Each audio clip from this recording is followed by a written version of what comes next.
여러분은 뉴질랜드라는 나라를 생각하면 어떤 이미지가 떠오르시나요? 누군가는 대자연을, 누군가는 호주와 비슷한 이미지를, 혹은 평소 생각해보지 않았다 라는 의견도 있을 겁니다. 전 세계 모든 사람이 한류를 즐기거나 사랑한다고 말할 수는 없지만 한류는 분명 아시아를 넘어 세계에서도 그 인지도를 확실히 하고 있습니다. 하지만 좀처럼 한류, K-팝과 연관이 잘 되지 않는 나라도 있으니 뉴질랜드도 그중 하나입니다. 뭔가 우리와 접점이 거의 없을 것 같은 나라이지만 분명 이곳 역시 우리 한류, 특히 K-팝이 영향력을 떨치고 있습니다. 여기 더 스핀오프라는 매체는 뉴질랜드에서 일어나는 대중문화를 포함해 다양한 뉴스를 다루는 현지 일간지인데요. 2024년 3월 21일에 기재된 오늘 소개할 기사의 제목은 태평양 사람들과 K-팝의 매력입니다. 해당 기사는 파인라보니 콜라 마탕이라는 객원 기자의 주관적 생각을 바탕으로 쓰였으며 기자 본인도 그렇지만 내용 역시 주로 뉴질랜드 내 마오리족을 중심으로 적혀 있습니다. 단단한 육체와 얼굴에 위협적인 타투, 용맹한 의식, 하카로 잘 알려진 뉴질랜드 마오리족에게 K-팝은 어떤 의미일까요? 오늘 트루코리아가 이 기사를 읽어드리겠습니다. 아참, 늘 기사를 이해하기 쉽게 소개하고자 노력하고 있습니다만 해당 기사의 경우 어려운 부분이 있어 설명이 중간중간 들어가 있습니다. 혹시나 제가 잘못 설명했다면 댓글을 통해 추가 설명을 부탁드립니다. 한국 대중음악과 태평양 문화는 서로 어울리지 않는 것처럼 보이지만 사실 둘 다 결국 공동체에 관한 것이다. 10여 년 전 태평양 지역 친구 몇 명이 한국에서 영어를 가르칠 예정이라고 말했다. 당시 아시아 문화에 대한 사람들의 관심을 생각하면 이는 세상에서 가장 자연스러운 일처럼 보였다. 또한 자연스럽게 보이도록 만드는 요소가 하나 더 있으니 바로 K-팝에 대한 공유된 우리의 사랑이었다.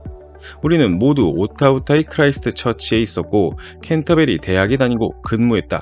K-팝에 대한 사랑 역시 그곳에서 커졌다. 당신은 여기서 몇 가지 궁금할 것이다. 첫 번째, 정말 태평양에 K-팝 팬이 있을까? 두 번째, 그것도 뉴질랜드 크라이스트 처치에? 둘 다 흥미로운 생각이지만 내 말을 들어보길 바란다. 때때로 어떤 일은 표면 아래, 가장자리, 여백, 선 사이사이에서 발생하는 특정 현상을 가진다. 즉, 큰일이 일어나 주목받을 때까지 거의 눈에 띄지 않는 것들 말이다. 그중 하나가 바로 아오테아로와의 열성적인 K-팝 팬층이었다. K-팝에서 소위 말하는 뭔가 큰 것은 아마 싸이의 2012년 히트곡 강남스타일이었을 것이다. 잠깐 부연 설명하자면 여기서 아오테아로와는 마오리어에서 뉴질랜드를 가리키는 말로 길고 흰 구름의 땅이라는 뜻을 가집니다. 그럼 계속해서 읽겠습니다. 누군가는 K-팝의 현재 인기 대부분을 그저 세계화 혹은 소비자 자본주의의 힘으로 돌리고 싶은 유혹이 있겠지만 더 깊이 살펴보면 미묘한 그림이 드러난다. 이러한 그림에는 지난 70년 동안 한국의 급속한 발전을 인식해야 하며 오늘날 우리가 알고 있는 K-팝의 토대를 마련한 1990년대 한국 정부의 창조산업 투자 등이 포함되어야 한다. 또한 그림의 다른 부분도 있다. 서태지와 아이들, 빅3 엔터테인먼트 회사, 다양한 세대의 K-팝, 디지털 기술을 통해 대중문화를 전파하는 것, 어두운 면도 존재하는 스캔들과 팬들까지 말이다. 전 세계적으로 한국 문화의 인기가 높아지는 것을 일컫는 한류 열풍은 2000년대 초반 일본에서 한류 드라마 겨울연가가 큰 인기를 끌면서 시작됐다. 한류는 일본, 중국 등 지역적으로 먼저 확산한 뒤 동남아를 거쳐 전 세계로 퍼졌다고 평가된다. 이 물결의 초기 버전은 업계 중심이었지만 현재는 팬 중심이 되었다. 그렇다면 우리는 이 모든 것에 어떻게 적응할 수 있었을까? 한국과의 지리적 거리를 고려하면 K-팝은 필리핀이나 베트남 같은 곳에 비해 훨씬 늦게 도착했다고 할 수 있다. 그러나 한국 대중문화가 지하부터 흘러들어온 것은 우리가 생각하는 것보다 훨씬 빨리 우리 땅에 닿았다. 이는 한국과 뉴질랜드의 강력한 외교 역사, 무역 등의 관계, 뉴질랜드인들이 한국에서 영어를 가르치거나 일하는 것, 사람과 사람의 연결 등 여러 요인이 복합적으로 작용했기 때문이다. 아오테아로로 이주하는 한국인 교환학생을 통해 아시아로부터 초기 문화가 흘러들어온 것이다. 물론 이러한 초기 문화 흐름에는 90년대 만화 열풍의 일부였던 애니메이션, 거대한 J-팝 팬이었던 중국 극우 또는 게이머에게만 국한되지 않았다. 아오테아로와의 태평양 K-팝 팬들을 조사한 나의 연구를 보면 뉴질랜드가 아시아 대중문화에 일찍부터 노출되었다는 참여, 소비 사례를 볼 수 있다. 일례로 이미 많은 태평양 사람이 일찍부터 1970년대 무술 영화, 필리핀 드라마, 발리우드 영화를 보았다. 해당 부분은 태평양 사람들에게 아시아 문화가 그리 낯설지 않다는 뜻으로, 동시에 K-팝이 유행하는 건 역시 이상한 일이 아니라는 뜻으로 해석하시면 될 것 같습니다. 이런 익숙함 외에도 많은 K-팝 음악이 힙합과 R&B의 영향을 받았기 때문에 이 노래들은 많은 태평양 팬에게 친숙하게 들려 더 많은 관심을 불러일으켰으며, 이에 춤까지 더해졌다.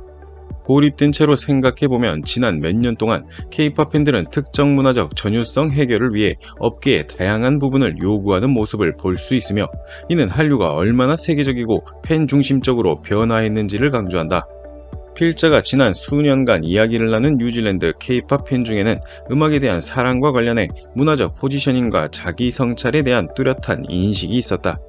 점점 다문화화되는 뉴질랜드의 이주민, 소수자, 디아스포라 공동체의 일부로서 그들은 의도적으로 비주류, 즉 서구적이지 않은 대중문화 참여를 선택했다는 것이다. 그 이유는 개인적인 것이겠지만 그 다면적인 참여에는 문화적 정체성 표현에 대한 개념과 이해를 확장할 수 있는 잠재력이 있었다. 짧은 지식으로나마 해석하자면 K-팝이 가지고 있는 독특한 문화에서 발생한 이야기 같은데요. K-팝은 오랫동안 문화적 차이를 구별하지 않고 또 차별과 소수자에 대한 의견을 발산해 긍정적인 이미지로 자리 잡고 있습니다. K-팝의 이런 점이 특히 원주민이 아닌 이주백인 중심 뉴질랜드 사회의 젊은이에게 K-팝의 이런 점이 어필되었다고 해석하시면 될 것 같습니다. 이러한 인식을 특별하게 만드는 것은 K-팝이 개인적이며 동시에 집단적인 문화이기 때문이다. K-팝은 여전히 온라인으로 전파되고 소비되며 초개인화된 팬 경험을 촉진한다는 의미에서 개인적이다. 태평양 K-팝 팬덤이 존재하는 것과 그들이 참여하는 방식을 생각하면 그것은 집단적이라고 할 수 있다. 오타오타의 상황으로 돌아와 아시아 또는 태평양 인구수와 아시아 문화에 대한 노출 측면에서 이 도시는 한국과 너무 멀고 작지만 디지털 기술 덕분에 K-팝은 여전히 이곳과 일부 소규모 지역에서 추종자를 얻게 되었다. 아시아 뉴질랜드 재단의 최근 연구에 따르면 아시아계 뉴질랜드인 다음으로 태평양 지역이 아시아 관련 엔터테인먼트를 가장 많이 소비하는 것으로 나타났다. 이런 장기적인 참여도 좋지만 이보다 더 큰 것은 K-팝이 단순한 오락 그 이상이라는 것이다. 한국 문화 전반, 음식점, 어학광좌, 한국 축제 등에 대한 인기는 눈에 띄게 높아졌다. 오늘날 프레이버그 스퀘어, 오타라 유스클럽을 포함해 다양한 곳에서 만날 수 있는 K-팝 팬들의 모습은 태평양 K-팝 팬이 활동적인 소비자 이상, 특히 이 문화에서 또 다른 창조자라는 것을 보여준다. 뉴질랜드에는 레거시, KDA, NGBTS 아미, NG, K-팝, 팬스 등과 같은 K-팝 팬덤이 존재한다. 개인적이고 각각 다른 삶을 겪은 이들임에도 불구하고 이런 커뮤니티 공간의 탄생이 K-팝 팬들의 다양한 경험 전체와 태평양 문화와 상호작용한다는 것은 참 행복한 융합으로 보인다. 그들은 K-팝 세대와 시대에 따라 계속해서 진화할 것이다. 나는 팬으로서 우리 모두에게 너무나 익숙한 어머나 너도 K-팝을 좋아해?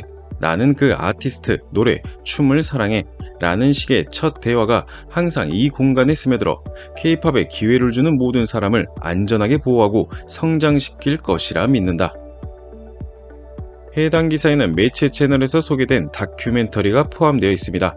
해당 다큐멘터리는 K-팝을 통해 소속감을 느끼고 표현하는 방법을 배운 뉴질랜드 폴리네시아인들의 이야기였죠.